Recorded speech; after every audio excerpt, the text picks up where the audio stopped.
very warm welcome here on Canal de English, and the program is The Forum. And today our guest is TG Sonffo. He is a motivational speaker.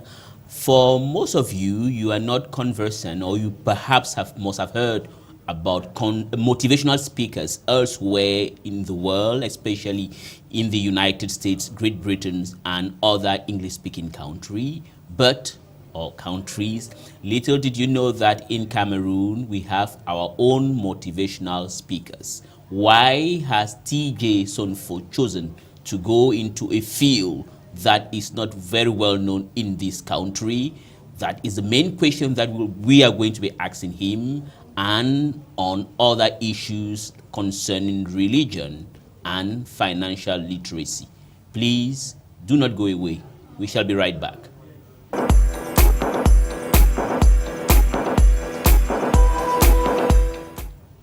A very warm welcome here on Canal de English, and we are very happy about your loyalty in patronizing us. Do I need to remind you that Canal de English is the only English language, fully fledged English language television station in this country? I think no. And the program today is The Forum, and our guest, TG Sonffo. Mr. TG Sonffo, it's a pleasure to have you here today.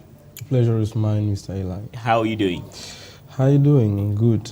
Good, right. Now, at the introduction of the program, I spoke or introduced you as a motivational speaker.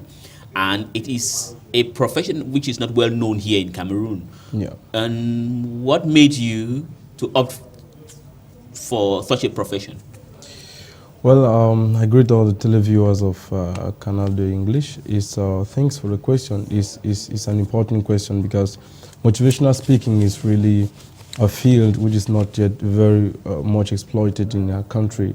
Not just in our country, but in this part of the world generally, but particularly in our country, Cameroon.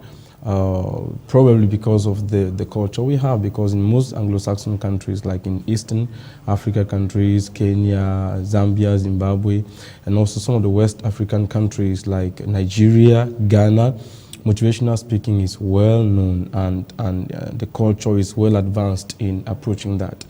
And so we decided to do that because of its importance, the role it plays in contributing to development, either at the infrastructural level or at the industrial level, whatever field of development a country has to go through. Motivational speaking has a very important role to play. Mm-hmm. And even though it is not well known, we chose to be among the first ones. Of course, I'm not the first person and not the only one. There are some other ones. And so we decided to be among the first to bring in this culture and to bring out and vulgarize the concept of motivational speaking.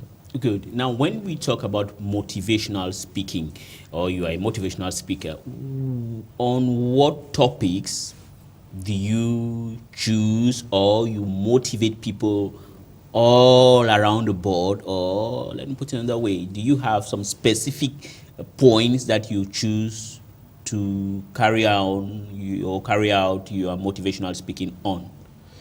Yeah, of course. Generally, motivational speaking is, as the name says, is about motivating people. Motivating people to do what? To achieve, first, to discover who they are. Discover who they are, that's identity. Discover what they were born to do or what they were born for, that's purpose. And helping people to understand their identity and their purpose, we also help them in motivational speaking to discover their potentials. So these are the three main ramifications of, or the three main branches or axes of motivational speaking. It's about identity, purpose, and potential. So in talking to people, we try to help them to know who they are, why they were born, and what they are able to do. Who they are is identity. Why they were born is purpose. What they are able to do is potential. So these are the three axes of motivational speaking. But now, personally, as an individual, as a motivational speaker, I streamline all of that because that's the general panoramic view of motivational speaking. Then particularly, I focus on entrepreneurship, and financial education, which have to do with helping people creating wealth from their abilities. Good. Before we go into basics, like the nitty-gritty of what you're doing, is now when you say try to make people know who they are, like to know their identity, are you in a way trying to tell us that there are some people moving around who do not know whom they are, or their identities or identity? Well, here it's important for me to draw a curtain on the word identity, the concept itself, because identity is a very deep concept.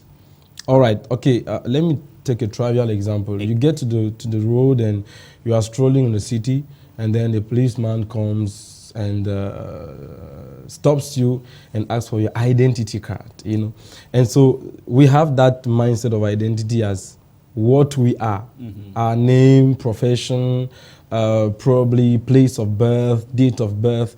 These are the factors or the elements that constitute identity from a social perspective. But now, from the quintessence of the concept itself, identity is who you really are. On your identity card, it is not mentioned who you are. What is mentioned on identity card is what you are. Okay, you are a journalist, you are a communicator. I'm a motivational speaker. So that could be on my identity card. But that's not my identity. That's either my profession, my vocation, or whatever we may call it.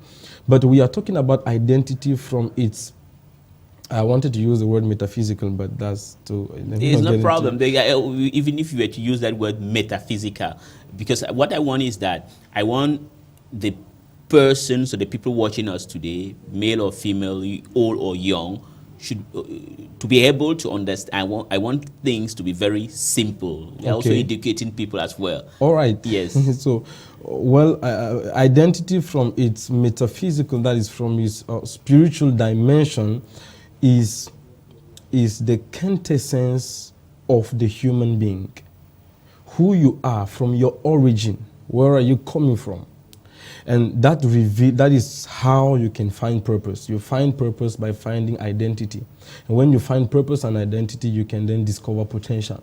Because it is your identity that reveals to you your potential. In other words, who you are helps you to discover what you are able to do.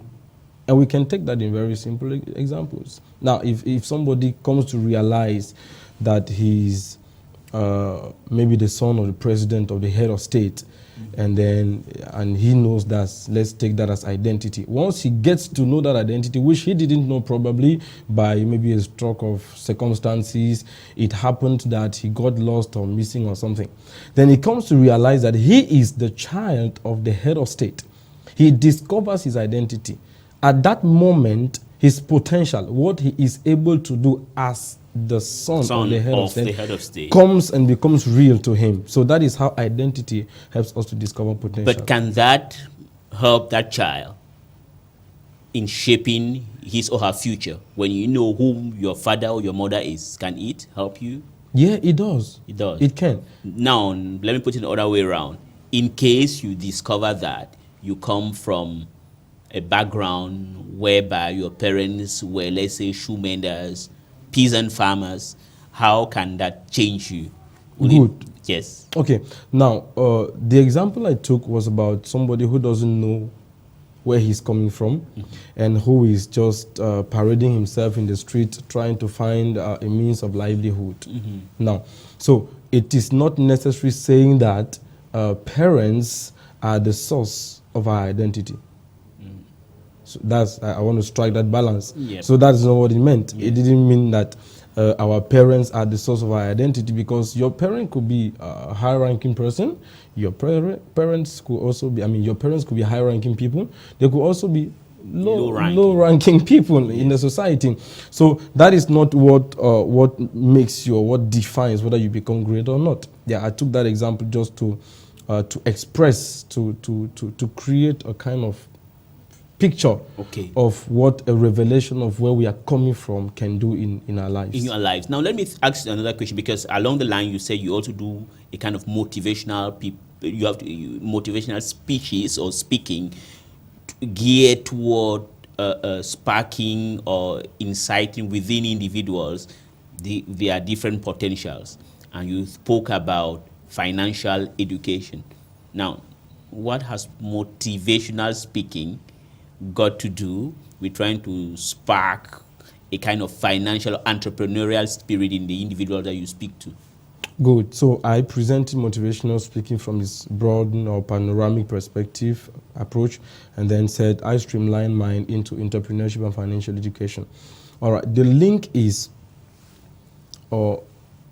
financial education is not a study of economics as done in our schools or universities, because that is purely intellectual and it is not necessarily motivational. So we motivate people in helping them to create wealth using their ideas, using their skills, their competence, their capacities, their abilities, either innate or acquired, to be able to generate wealth so they can live better lives. It's about rechanneling the constructive values of information into the betterment of social life. The information you have, the capacities you have, how do you use that to produce wealth? Because now, and this helps me, thanks for the question, because it helps me to differentiate between financial education as we teach and economics or whatever. Yeah, the academic or from the academic perspective. And that's why you see, like if I broaden the discussion now, get into our curricula today at the tertiary level of education, there is entrepreneurship which is being brought gradually into the system. Yeah, but the only trouble with that is it is still brought from an intellectual dimension, from a very academic perspective. Like a lecturer who doesn't know anything about entrepreneurship gets into materials on entrepreneurship and comes to lecture on entrepreneurship. Now, and you, what difference do you bring?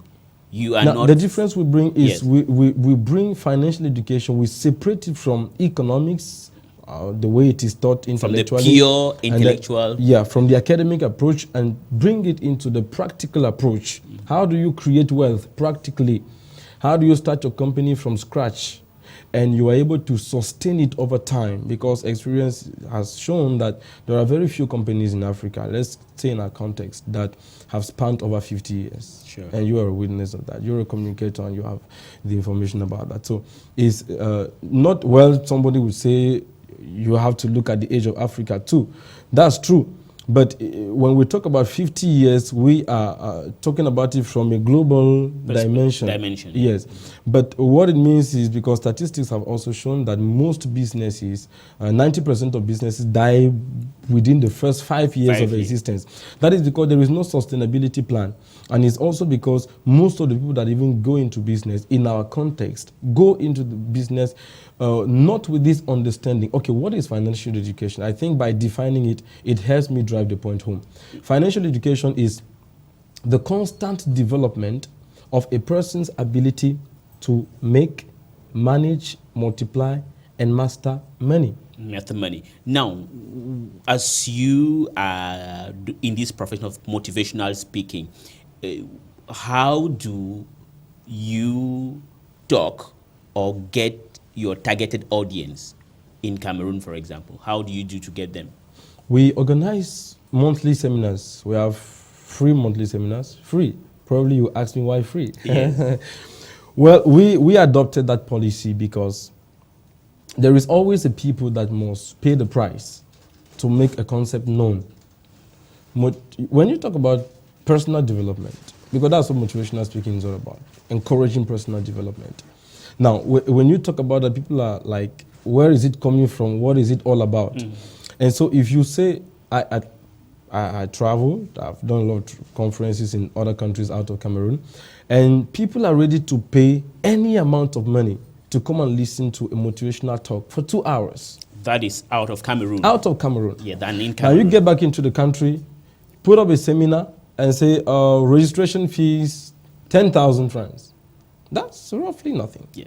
And you hear people grumbling, hey, what is it going to talk about that we have to disburse 10,000 francs? Okay, that probably may be a little bit above the average Cameroonian. Yeah, and how do you convince those Cameroonians who are sometimes reticent? That is when you say you have to pay 10,000 francs to come and listen to me speak to you or talk to you on how to make you something that can transform your life. Exactly. All right, that is the reason why we adopted, because we did that for a few years, and we came to realize that we are selling to people something they don't know, and it makes no sense in marketing. From a purely marketing approach, it makes no sense. If you want to sell a product to somebody, for somebody to disburse his money to buy a product, he must have had an understanding of what the product is.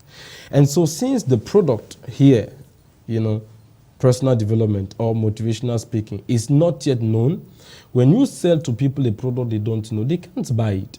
And so we decided to adopt the free seminar policy in order to vulgarize, to make known the personal development industry, and that is actually what we are doing now. So we do monthly free seminars, and we have these hundreds of people that attend the program. And it's free? It's free, totally free. And where do you do it? Is it only in Douala or around the country? If it is around the country, can you give us some towns or some cities where you do the free motivational speaking? We mainly do them in Yaoundé. We've done some in Bafoussam at the Chamber of Commerce. We've done some in some other cities, in the north, in the northwest, Bamenda, and some other places. But mainly our seminars in Yaoundé. We do them monthly. Every month there is a free seminar going on. Okay, sometimes we could have a break to maybe think on develop new strategies, but it's a constant program. And who foots the bill? All right, that's a good question again. In paying the price, that's the reason why I was putting it in quotes, because we foot the bills. The Diamond Center, my organization, foots the bill. And that's part of the price we pay, because we decided we chose our camp, so to say. Yeah. In every program of development, like now we're talking about emergence, there are two groups of people. There are the contributors and the detractors. So we chose our camp. We decided to be in the group of the contributors. Instead of being in the house and talking, grumbling, criticizing the president, the ministers, and the directors, and who has done this and who has not done that, we decided to be in the camp of those who build, who contribute, who are a plus and not a minus. And so we don't have sponsors. Of course, if we had, this is the best platform to make their publicity. Sure. We don't have. You don't have sponsors. Our free seminars are self-sponsored. We foot in the bills. The Diamond Center. The Diamond Center. And so the Diamond Center should be very rich then, if you're footing the bill of a concept which is not well known in the country. Well, we are entrepreneurs. Okay, you are sacrificing yourself. That's part of the process. That's part of the process. Now, can you tell us, when you go to countries in Eastern Africa or in West Africa, are they much more receptive than in Cameroon? They are very, very, very receptive.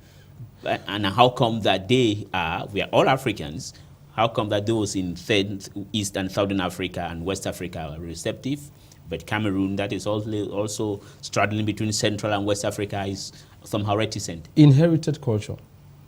Though our country is bilingual, there is this tendency of we have inherited more of the French culture. And personal development is not known. Motivational speaking and personal development are not known in a lot of Francophone countries also. So that's why I called it very short, inherited culture. For instance, if we go into the southern, northwest and southwest part of Cameroon, yes. I'm just from Boya. To do the motivational speaking. You go there and people are ready to come in, to listen, to pay the price, to get books, because it boils down to reading, developing yourself, listening to motivational tapes, because they are really out there. There are a lot of authors. Okay, I'm sorry to interrupt you there, because I understand when you say it, when you are in the northwest and southwest provinces, people are much more receptive. They are ready to pay the price, that is the registration fees. Yeah, in terms of registration fees or in terms of literature, reading. Do you write yourself? Yeah, I'm a writer. You're right. How many books have you written, or one or two books? Oh, well, so far I've written just 15. 15? Yeah. That's too much. Just 15. Okay, and are they all oriented on motivational speaking or also something like economy or religious? I have books on motivational speaking. I have books on religious, Christian knowledge, religious knowledge, Christian education, because I write also Christian materials, Christian literature. I've written a few books on probably 5 or 8, between 5 and 8. And then the other ones are on leadership, personal development, reading. I wrote a book on reading, Readers Today, Leaders Tomorrow, which is distributed for free. Free? In tertiary education systems like universities and higher institutions, but we did that out of the country more. Yeah, it's now we are trying to get the concept here in the country, distributing that for free. So I've written on reading, I've written on leadership, on the power of service in enterprises, how to develop this culture of service in companies to boost the economic explosion or the business development of a company. So I've written on a lot of topics that have to do with personal development and Christian education. Okay, and the other question we would like to ask you that you said in Cameroon we have a majority French-speaking population, French-speaking culture, but we have a part that is English-speaking. You said the northwest and southwest provinces, which is, I think, the basis where you are succeeding. Now, out of Cameroon, which other countries are much more receptive in motivational speaking? Now, a country like Nigeria, I travel very often to Nigeria. I've done conferences in a lot of states in Nigeria, Enugu State, Lagos State, Abuja, and whatnot. So they are very, very receptive, very receptive. They receive it. They have this reading culture, very advanced. I mean, much more advanced than us. You see books everywhere. You get to the airport, you find books. You get to parks, you find books. You get to shops in the neighborhoods, you get books everywhere. You have tips of motivational speakers. Maybe I can call some of the names like the Robert Kiyosaki, the Brian Tracy, Zig Ziglar, Anthony Robbins, and all of them. You know, and Patrick Leroux, who is from Canadian. For instance, you have this Patrick Leroux, who is one of the few Canadians, one of the few French-speaking Canadians. Yeah, and who is a motivational speaker. Most of the famous motivational speakers we have around the world, whether in Africa or in America, because that's where we have most of the greatest motivational speakers in the world, like the Anthony Robbins, Zig Ziglar, and the rest. Most of them are from English-speaking countries. So I believe that our fight is a serious fight, because I'm coming from a Francophone background. Actually, I'm a Francophone anyway. Oh, that's good. Yeah, I'm just learning English. You are not learning, you speak very good English. Oh, thank you. Yes. I'm glad to hear that. Yes. You know, so it's a serious fight. Bringing in the concept and seeing how the concept can be useful in the development our country is talking about, in the emergence we are talking about. If this can be taken into consideration, I think it's going to do a lot of good to our country. And to round off our program, there's one question I wish to ask, which you said when you go to Nigeria, they have a larger or better reading culture than Cameroon, with bookshops all over the place, books written, and they can consume literature a lot. Now, how can you, as a motivational speaker, encourage Cameroonians to leave a little bit of alcoholic consumption and try also to be interested in reading books? That is, you just press the right button, because I could talk about reading to all the televiewers of Canal English. I mean, reading is powerful. We are working on a project. I can talk about it already. Yeah, because the project has started yes. over in Nigeria already. We've distributed thousands of the book. Readers Today, Leaders Tomorrow. I wrote the book. I used this concept, this known adage, or so to say, saying that readers of today are the leaders of tomorrow. So I used that and for the book. For the book, yes. Is that the and title of the book? It's the title of the book. Yes. We have not started with the distribution in Cameroon, but it started already. Now, the project is translating the book into the 10 most spoken languages in Africa. Arabic, Oromo, Igbo, Yoruba, French, English, Kiswahili, Lingala, the 10 most spoken languages in Africa. And the book, I wrote it in English. It has been translated in French already. It has been translated in Igbo already. And the Yoruba translation is starting.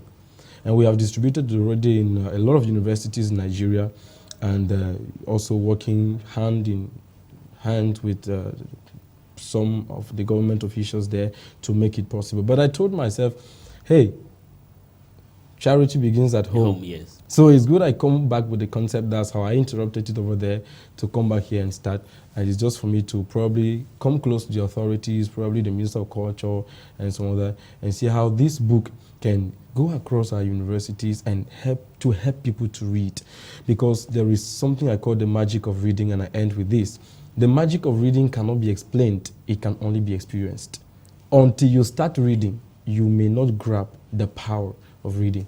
Thank you very much, TG Sonffo. It was a pleasure. You said the magic of reading cannot be explained, it can only be experienced. Once again, thank you very much. Thank you. The power of the magic of reason can't be explained, but it can only be experienced. It is on that very good note that we are running off our program for today.